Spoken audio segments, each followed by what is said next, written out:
All right, we talked to Thomas Dimitrov, and now we have Lindsay Rhodes, who does the Sumer Sports Show with Thomas. Good to have you on with us. I think it's the first time we've talked to you, yes, so this is great. It is. Yeah. Yeah. Nice to see you in person. Welcome to CHGO, the leader of sports. I think that's ESPN. No. They looked at us and like, you know what? You guys are better. The Chicagoland leader. There you go. That's better. That's better. Thank you. Thank you, Lindsay. Yeah, the leader of Bears coverage. We'll take that. Well, it was a wild year we just had to cover. There was a moment where we were doing a post-game show in London. The Bears were 4-2 and looked to be budding Super Bowl contenders, and then they lost 10 straight games. Yeah, that happened. What was when the yes, it did. When the Hail Mary happened? Like, what was like? Obviously, we went through it in Chicago, but what was it like in the rest of the country when the Hail Mary happened? Okay, wait, reframe my brain. Which game we're talking about? I'm sorry, the Commanders, Bears, Commanders, Washington, and they give up the Hail Mary. They seemingly were about to beat the Commanders. Jaden Daniels versus Caleb Williams.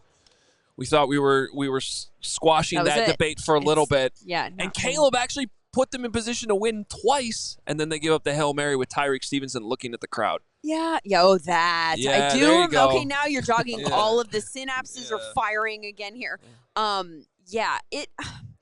feel like there were so many. I mean, that was an extreme moment, right? Yeah, it was pretty bad. I feel like there were a lot of those, though, that you guys had in your season this year. It's true. So many games that were just like that final second game management situation. You just took Bears fans right to Thanksgiving in Detroit with what you just did. That's where my brain is 100% going with the whole, like, what are we doing? You know? And I know in that particular instance, and I think, honestly, a lot of the blame fell where it probably should have fallen, on the coach. But on that particular play, I was yelling, like, Caleb, like, get rid of the ball. Like, there are certain things that I think that, you have to have some sort of awareness about in terms of time that you have as a quarterback. And I feel like trying to identify areas of improvement outside of, it matters being put in positions to succeed as a quarterback. I've been banging that drum for years about Sam Darnold, and then I turned out to be right this year. You're skewed. But as far as I can't even handle it. I was like, I got so excited about myself, right? Yeah, I wish we had a cough button. I do the same thing. No, I do the same. Steven, cough buttons next year. Yeah. But with regards to Caleb, one of the things that I think you can kind of look at is like the pressure, getting the ball out, understanding the feel for that and the time that you actually have to do that. Because looking through some of the numbers that we have at Sumer here and the pressure stats, I think, are particularly interesting. So he faced the fourth highest, or the Bears allowed the fourth highest pressure rate in the league, 38%. So a lot of pressure is coming. But what's interesting to me is the time to pressure was the 9th longest in the whole league. So 2.77 seconds is meaning that only 8 quarterbacks had more time until pressure came. So he had enough time, but then he just wasn't getting the ball out. He had the 5th longest time to throw. So it paints a picture of pressure taking and actually relatively, it took a while for the pressure to come through. And then he would still hold on to the ball and he wasn't getting rid of it. So there's an interesting way to look at like those two stats together. And I think like Baker Mayfield's a perfect example all season long. And I don't know if it ended up this way. He, to me, popped in the sense that he got the ball out.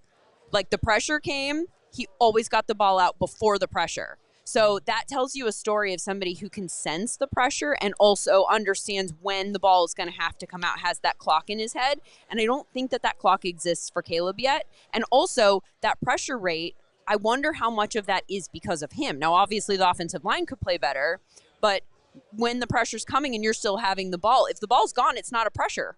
Right? So actually, I was going to ask you about, because this is one of the more fascinating discussions, I think, when it comes to data in football. Mm-hmm. Because it's like, when it comes to pressure, when it comes to taking sacks, when does the blame of the pressure go from offensive line to quarterback? Yeah. And like I feel like it's so you're saying in terms of like the pressure scores that you guys are recording. That but I think what's so cool about what they're doing is like, here it is. Now you can go do your eye test. Well, right. But you're saying that, so if... Oh, guys, sack avoidance. So I just pulled up our AI metrics for Caleb. So our AI stats are specific to us. We trained a Sumer, not we, because I'm a moron, but the data scientists who are very smart Me too. trained a computer model. They put in like hundreds of thousands of plays. The computer model learned all of this, and then they use tracking data that tracks the speed, angle, where all of these people are on the field, and they also understand the relationship that they have on each other. So the model has learned how defensive pressure changes which receiver is likely to be targeted. And so we can go frame by frame on every single play and say, at this moment, if you got the ball out, the completion probability is for all of the receivers. Hover your cursor over it, and you got the completion probability. You've got expected yards if the ball came out at this moment. 5 frames later, totally different set of numbers. So I kind of think that it would be a really interesting tool for somebody like him where you could use it as a coach, marry it with the film on a Monday or Tuesday when you're watching it and say, look at this. Look at the completion probability difference if you got it out here as opposed to here. And then over time, if there's a pattern, maybe they pick up on that rather than just hearing it.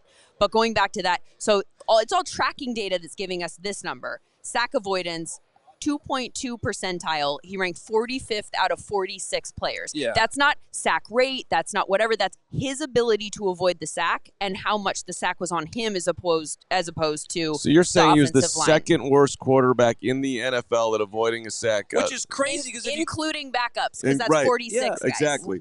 But meanwhile, you watch the games, and what's crazy about that is he actually did avoid a ton of sacks too. Yeah. Right, but he he helped. Yeah. But so this comes. We talked to Ross Tucker yesterday. And I actually love the way he put this because he was like, he feels like pressure is on the offensive line, but when it comes to actually taking the physical sack, that's on the quarterback because you got to get rid of it. You got to get rid of the ball. Like pressure's gonna come. To your point with the like, if you hold on to it too long, it's gonna get there. Right. So at some point, it's got to be on the quarterback to actually avoid the sack. Glass half full, he Yeah. could be 1,000 times better. Glass half empty, he can't see it, and he's never going to get it. I mean, look, I think he's got to get better. I don't even want to in any way paint a picture of like, oh, Caleb's so bad. What a bummer of a pick. That's not even remotely it. And I kind of think that like, you know, with the whole like tape versus data, like the debate and the butting of heads, it feels so unnecessary to me as somebody who doesn't really fit into either camp, because all of this just tells you, look for more context surrounding this. Like maybe this tells a story. Like to me, the data is when you're looking for why, when you're looking for the why or the what, you know, like what do we need to get better at? Or players who maybe are further along in their career, sometimes there will be clues in there about a decline, right? Like I just popped up Cooper Kupp's numbers last night from this year in terms of our advanced metrics. And he had a precipitous fall this year in everything that is tracking data related. And he started to fall last year. So what the Rams might be looking at is, aside from the production, which clearly was a little roller coastery this season, and fantasy players know that, like down the stretch, like we just kept playing Cooper Kupp thinking like those 20 points are going to come, and then they just kept not coming. It's not just Puka. There's a reason that it wasn't happening, because all of the stuff that's tied specifically to him, like his route running grade, Cooper Kupp, and I know I've totally like sides. No, it's like okay. we were talking Bears, and now I'm fascinated by this. So Cooper Kupp's ranks in terms of route running since 2020 through this season: 10, 3, 1, 15, 79. Wow. Okay. And that's just looking at his ability to run the route the way that is, you know, the best for the circumstance. Our all-in-one metrics, a little bit like 33, 2, 18, 57, 56. So now we have 2 years that where he's kind of landing in that wide receiver 57, 56 range. And so, you know, you could upgrade from that. I don't think Les Snead watches this show, but he's probably not happy that you just said all that out loud for the trade market. Right. You know, he's such a big name. Go get him. But that's why I think that this data is so interesting. That for anybody like me last night when that came out, when we were over at the Superdome, it's like, wait, they're going to trade him? Yeah. But like right there, that's probably it. Well, that's all. Wow. When did you get so nerdy? Yeah. Like me. Like in the last 5 years, honestly. I mean, I've always been nerdy, but like this kind of stuff, I think my background was more just general broadcasting, but it came from a Big J journalist approach when I first started. And so it was the very, very different than it is now. Like, you are not the story. Ask questions, get the answers. And so I was always really driven by just selfishly, how can I create content that will get attention? It was, what are the questions that people don't have answers to? I'm going to go try and find that. And so that always leads to more questions of like, it's always been interesting to me to say, okay, we say this guy is good, but is he good? You know, is the thing that we think is true actually true? And how do you find those answers? And to me, in the last few years, there's been such a surge of people who are position-specific experts. They're, data. Like, there's so much more information that's available to us than has ever been before. And just selfishly, it's helped me create content that I think is smart and interesting and fills holes, like things that I'm not seeing talked about elsewhere.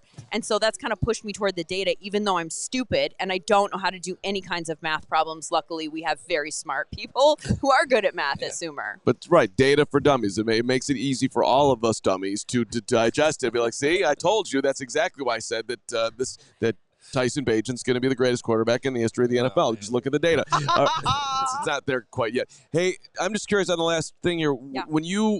How are the teams that you're working with, like, how do you see them partnering with you? What do they want? What is their interest? Like, what's your pushback? All that so stuff. Thomas would be a better person. Thomas Dimitrov, who you just talked to, would be a better person. He's the one who's meeting with the teams. Right. I'm more like taking the data and trying to filter it into understandable terms, hopefully for people at home.